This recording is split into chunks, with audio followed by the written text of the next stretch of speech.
Guys, you asked for this video, and here is gaming on the Galaxy Z Flip 3.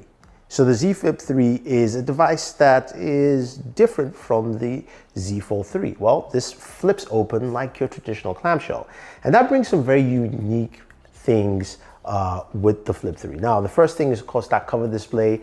It isn't used for gaming in any form or fashion. It's just used for showcasing, of course, great wallpapers or using it for other things. But of course, this is in a clamshell here, and I've got this lovely case from Samsung. I'll leave the links for you guys down below. This opens up into a 6.7-inch device. So the display size is a little bit narrower and longer. And of course, you've got stereo speakers, but also gives you a slightly different scenario, right? You've got a battery size that's smaller at 3,300 milliamps, but you still have that 120 hertz display. So we're gonna see how that affects battery life with this device. Now, when it comes to gaming, you still expect some very high-end performance, right? We've got the Snapdragon 888, we've got 8 gigs of RAM, we've got UFS 3.1 storage, so all the things you need for that full gaming experience. But how does it differ and what do you get with this? So we went ahead and played some of our favorite games like we like to do on this channel. And we started off with Call of Duty Mobile. Now, Call of Duty Mobile plays exactly as you would expect. Using, of course, our Game Bench Pro. You can see the stats are 60 frames per second. And of course, it's running at its highest settings and it ran really well, but it also looks really good on this device. I will say though, the narrow feel makes it feel a little bit more comfortable to just navigate, and it's not necessarily a 21:9 aspect ratio. It just feels like that to me anyway. But again, gaming on this with Call of Duty Mobile was almost flawless. The one thing you notice that Call of Duty Mobile does use a high amount of RAM in comparison to other games that you're gonna see. So now the next up was, of course, PUBG Mobile, which we like to do in this order. And the very first setting was Ultra HD Ultra. Now, in that setting, you usually get 40 frames per second, and that was the case here again. And you can see that it also ran really well. It was really smooth, but it ran a very steady 40 frames. The RAM usage was much lower than what you had with Call of Duty Mobile, but again, very solid performance. And again, the 120 hertz display was really smooth and things just ran really well. Now, you guys know very well with, of course, PUBG Mobile, we have to play it also on Smooth Extreme. And that is, of course, where you get 60 frames per second on this device. And performance, again, was really good. I have to say, though, it felt really nice and fluid. And the display also felt really solid. So it didn't feel soft. It felt, you know, like a standard display. And when it comes to that crease in the middle, it's the fun thing that you could try is if you tilt or you bend the phone a little bit, that basically allows you to put your cursor or your line of sight in the middle. So if you need help with shooters, that should definitely help you. But the overall experience was good. The game performance also, again, solid 60 frames per second, less use of RAM on there, and overall just really good performance. Now, when we moved over to Genshin Impact. Now, Genshin is one where over time, I saw stats that I liked and I didn't like. So within the very first 10 minutes of gameplay, while of course running at highest settings for 60 frames per second, I was able to get about 51 to 55 frames per second. Ran really well and solid there. By the time I progressed and played the game much longer, it dropped down to 30 frames per second and even sometimes lower. Now, again, that's something that may change if there's an update to it, but I'll just say performance from what I've seen just right there was much lower than I expected for a longer period of time playing Genshin Impact. Yes, the game did look smooth, but I expected it to be around the 50, maybe high 40 range in terms of performance, not in the 30s or even in the 20s. So that is something to take note. If you're going to use playing something graphically intensive, maybe it needs more RAM.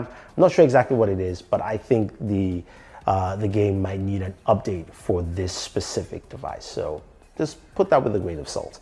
Now, the other thing, of course, is game streaming services, right? You've got things like Stadia, you've got Xbox Game Pass, and this is where the Flip has a better outcome than, say, the Galaxy Z Fold 3. Now, granted, the Z Fold 3, when we did that video, it ran everything really well. Like, it had no issues, and it played also this game streaming service as well. But when it comes to using game streaming services on your mobile device, we've seen that controllers like the Kishi or the Backbone, even for iOS devices, are clutch because you don't have to carry, say, an Xbox controller with you. You can take something that's more compact, throw in your backpack, and that's it. So, of course, the device opens up and you can plug it into a Kishi and you're good to go. So I like that aspect about it. It makes it easier for me to go ahead and game with my Z Flip, and performance is just really good. Now, whether you're playing on Xbox Game Pass, playing Ascent ran at 60 frames per second, really smooth gameplay experience, and also, again, this is streaming, but you can see at least it's streaming at a very high rate. Similar also was playing Forza Horizon 4, just seeing how that performed quickly, because that's something you need to jump to, or even games like NBA 2K21. So you've got that kind of very smooth performance overall.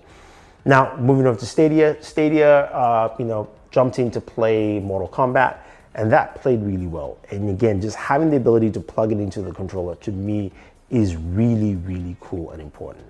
Now, when it comes to temperatures, this is where I saw some varying numbers. Now, with every other game I mentioned here, except for the game streaming services and Genshin, I got between 103 to 105, so it ran pretty well, it was pretty cool.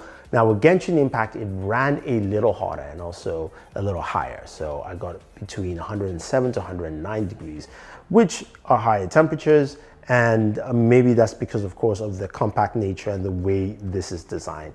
It wasn't too bad. I was still able to play for much longer, but I think it was a solid experience overall. Audio is pretty good. The speakers are loud and clear, but you can take a quick listen yourself and decide right there.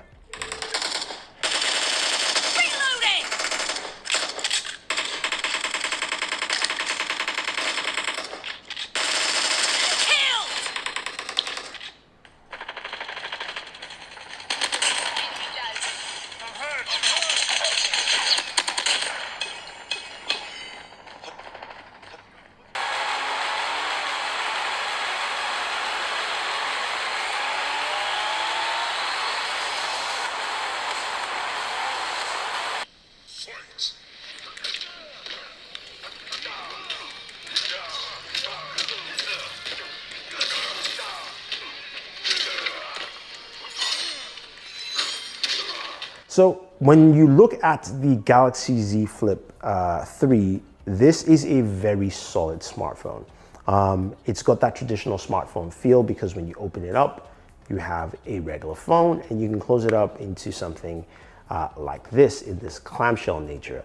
In terms of the gaming performance, we've seen that it can run all your games very well. Now, I mentioned Genshin Impact earlier because I ran into an anomaly for a Snapdragon 888 device where it just really slowed down. So I have to think that that has to do with hopefully some updates because the device is still not available yet on the market. So we'll have to see, but in case you're thinking about gaming on this device, I say you are most likely covered and you will have a good experience. But if you guys have any questions or any comments about gaming on the Galaxy Z Flip 3, let me know. Otherwise, guys, don't forget to like, share, subscribe, and always enjoy your entertainment.